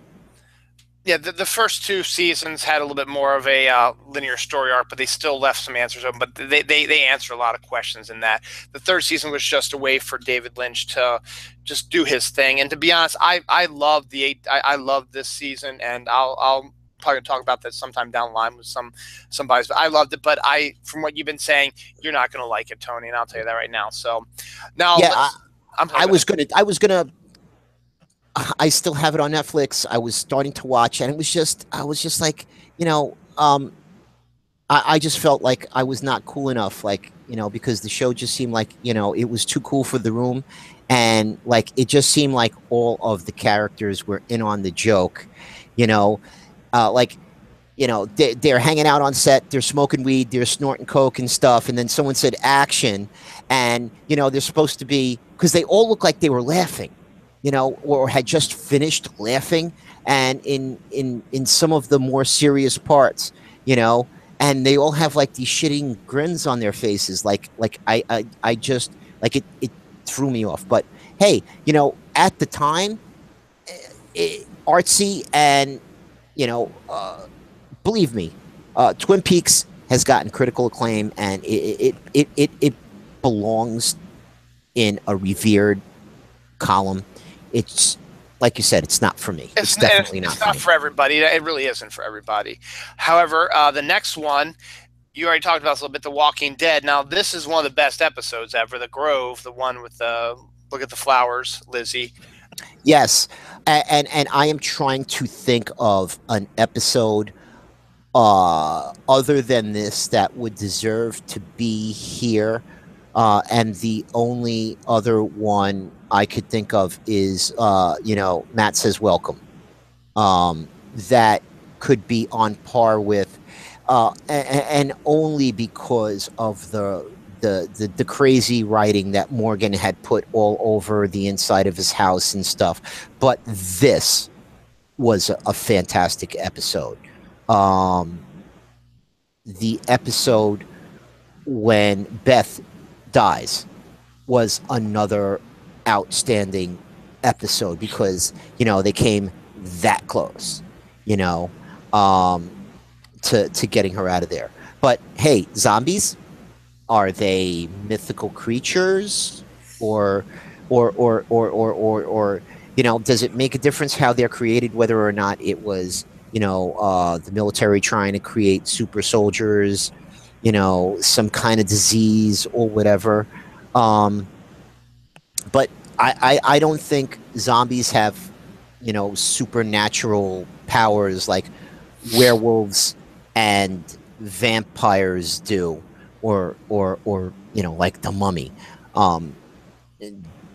So I definitely put like zombie type things more into a sci-fi uh, because genre. because most of the stuff that would create zombies would be a scientific experiment, stuff like that. It's probably Right. Or just, hey, like the zombie ants down in the rainforests. Like it's a spore that they end up ingesting, and it takes control of their brain, and then when they finally drop to the forest floor and die, like the fungus comes out of their body, it grows out of their body, and then the spores spread.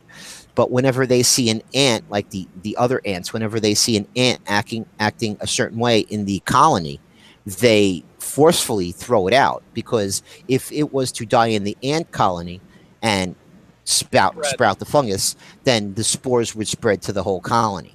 um, so that's kind of like what happened here, where Lizzie got the old look at the flowers, bada boom from Carol, and Carol has no problem killing kids. And we talked about the X-Files number 24. Clyde Bruckman's Final Repose is one of the best episodes. Yes, this is the one episode where like it was most of the X-File episodes did not make you laugh out loud. Okay, this was well done. The dark comedy, it was phenomenal. Probably, and it's funny because right before I actually saw this episode, we were talking about it, and you mentioned that this would be coming up, and you defied me, I believe. Yeah, like you said, Tony, you're gonna like this. I defy you, like, not to like this, like to dislike this episode. And it was definitely different. It was kind of like a breath of fresh air. It's there are a couple of episodes where there's no X-Filey stuff going on, and it's just kind of like a normal type investigation for them, and they're just being cops. And like I'm like, okay, what did I miss? And this episode was pretty cool, because it was refreshing. Definitely was. And then, hey, guess what shows up again? Yeah, the X-Files number 25. Now, Home to me is more of a horror one, but again, it fits within the X-Files series, which is a science fiction show. So, they would jump out, as you said just now. Sometimes they would do stuff with, inbred cannibal people, and then they would do something with, a guy who can read your mind or know when you're going to die, and then they can do something with aliens then, and or big swamp or lizard creatures or lake creatures. Poor Queequeg. Yeah. Poor little Queequeg.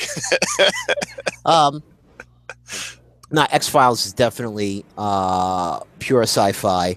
I mean, it's interesting that there's no Vampire Diaries here, or some of, like, the 100 doesn't show up in here at all, and that should be considered sci-fi.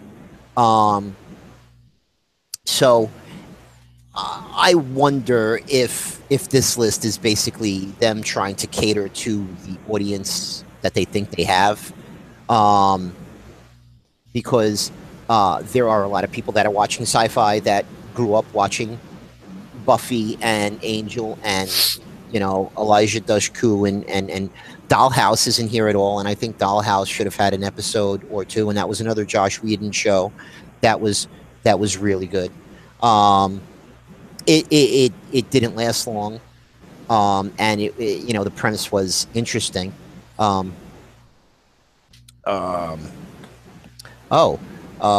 Orphan Black isn't showing up here at all. So are we? Uh, uh, are we only going after American shows? Right. I mean, well, we had Doctor Who in there, which is still technically kind of British. I mean, Torchwood might have had a little bit more sci-fi. They should have maybe done an episode or two of Torchwood maybe in there too, possibly. Torchwood definitely. Well, I mean, not that X Files didn't deserve two listings here, but only one Doctor Who episode. I mean, that's pretty ridiculous because there's so many good Doctor Who episodes that it's almost as if they're snubbing non-American. That's why I said, with the Buffys and the stuff early on in the list, although they say these are in no particular order, but they put the Buffys and the stuff in the beginning to try and again, are they catering to a certain audience, or are they being really truthful? I think you answered it right there. I think you did. I think they're catering to the people they think that would, clickbait their, that they put that headline up there and clickbait it, get people to come there to see a picture. You get a picture of Sarah Michelle Gellar or whoever up there, get people to say, "Oh, cool, boom, let's click on that and see what happens." And in that case, it was the Borg, but still, that's sci-fi considering, but still, you draw them in. Well, I mean, there was one episode of a Star Trek show. Yeah. And like, I guess there was, well, is the other show that they mentioned right before Star Trek? That was Stargate. No, there was another one. Hold on, I'll find it. Stargate, Star Trek, but there was another one with the alien guy. Farscape. Isn't Farscape a Star Trek spin-off type show?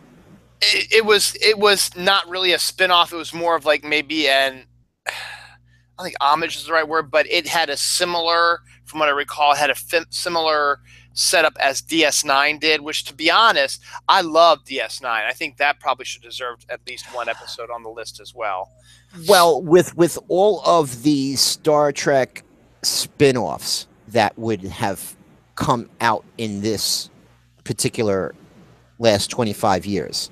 Right. To only have a Star Trek episode on here, not to take away anything, but I mean, come on, only one Star Trek, only one, and that was like, yeah, we let's throw Star Trek fans a bone because you can't have a sci-fi list without a Star Trek episode in it. Absolutely. Yeah, without a Star Trek episode. How many seasons of The Next Generations were there? 7. 7. Okay, so we're talking about a whole bunch of episodes. Then there was 3 other Star Trek based shows after that? Was Next Generation, Deep Space Nine, Voyager, and then Enterprise.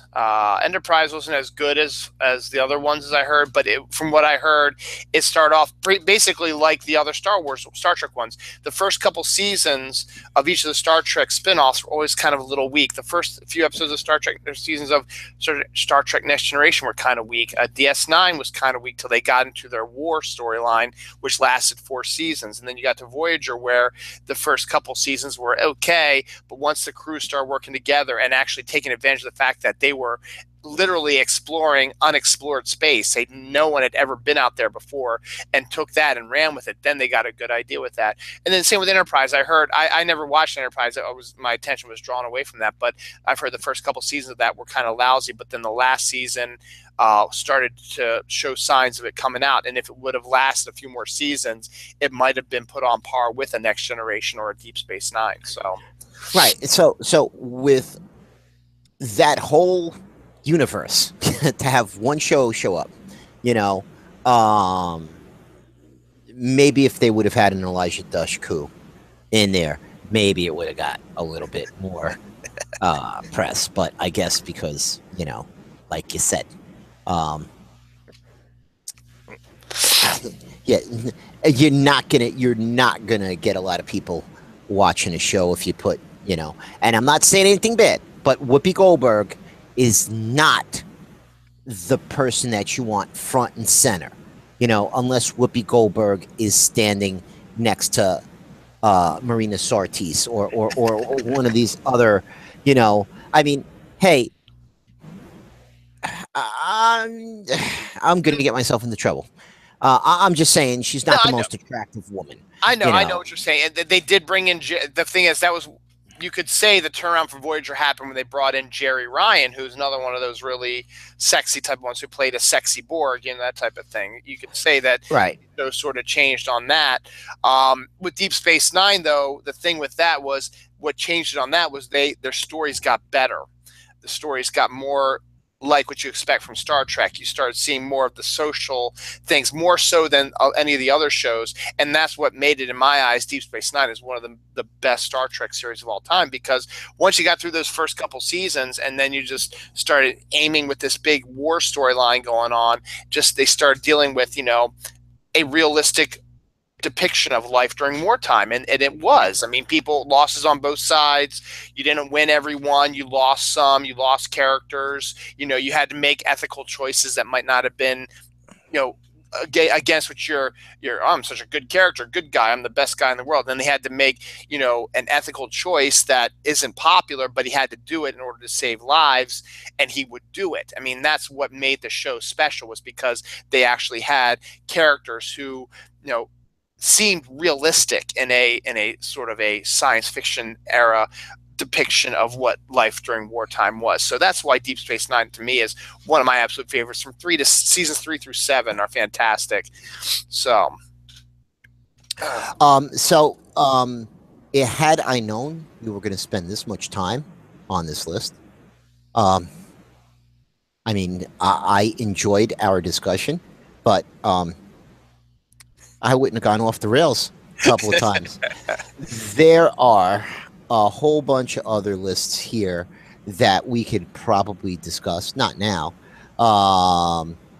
but they have one for the 00s, and those are greatest moments, best TV quotes from the last 25 years. Made us cry. Nah, not for us. 25 greatest early alien worlds. 25 insane on-screen deaths from the last 25 years. sweet. That could be an interesting one. I think maybe we should pencil that one in for next time. Yeah, Halloween era, October, right before Walking Dead. Absolutely, I like it. Okay, so at having said that, I'm going to open up the old calendar. So, October. The first Thursday is the 5th. Yeah, I think that should be okay. Okay, I am actually. I can't think of anything. I mean, my anniversary is the day before, so it's not that big of a deal. Yeah, so no, that should be fine. Well, it's a Thursday, so it's not like it's a Friday, right? Because if it was a Friday, and you weren't going out to dinner or doing something special with Dawn, then we'd all have to. We'll pencil on the 5th. Yeah, we'll pencil on the 5th. That's a good idea. I like that idea. Let's see. I'm gonna put this on my calendar so my old-timers disease does not take precedence. And actually, what I'm gonna do is I am actually gonna cut and paste this into my calendar. Awesome. Yeah, save and close. That is on my calendar, and we can talk about that among other things. That'll take us 2 weeks before Walking Dead, so we can do some Walking Dead talk on that also. And then in November, looking at November, we'd have about maybe 2 to 3 episodes under their belt, so we can discuss that in November. So I like it. Yeah, no, that'll work out pretty good. So it's been good talking to you. It's been too long. That was a pretty good list for discussions, although we both kind of had problems with it. I enjoyed discussing it. It almost seemed as if the things that I knew about you didn't, and the things that you knew about I didn't. So that worked out pretty Absolutely. good. So that was really good. So everybody, thanks for watching. We will do the snooze again next month, October, whatever date I just said, 5th. I know. My old timer's disease is not that bad. So with that, we'll say good night, and we'll see you next time. Have a great weekend. All this news that's not fake. Good night, guys.